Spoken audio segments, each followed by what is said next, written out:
Huwebes Santong Panalangin. Sa ngalan ng Ama, ng Anak at ng Espiritu Santo. Amen. Ama, puno ka ng pagmamahal. Sa gabing ito ay dinadala mo kami sa isang silid sa itaas upang makisalo sa iyong anak. Salamat sa iyo sa pinakadakilang regalo ng Eukaristiya at sa halimbawa ng paglilingkod na walang imbot.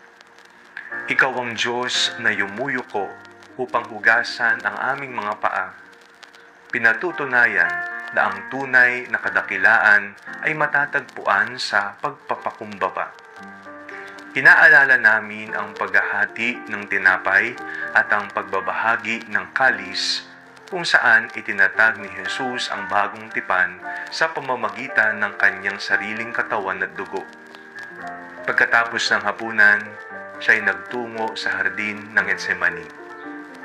Inalala rin namin ang kanyang matinding hapis at ang pawis na tila mga patak ng dugo habang nananalangin.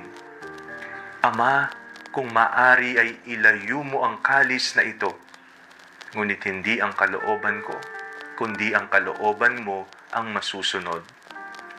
Habang siya ay nagdurusa, ang kanyang mga alagad ay nakatulog. Hindi nakayanan ang pagpupuyat sa oras ng kanyang pangangailangan.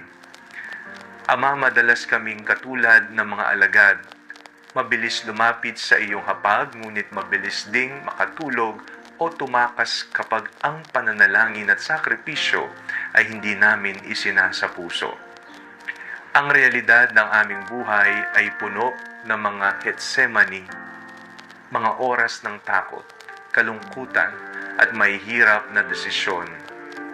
Tinatawag mo kaming magbantay at magtiwala. Sa gitna ng aming pagod sa trabaho at mga problema sa buhay, tinatawagan mo kaming huwag bumitaw sa panalangin.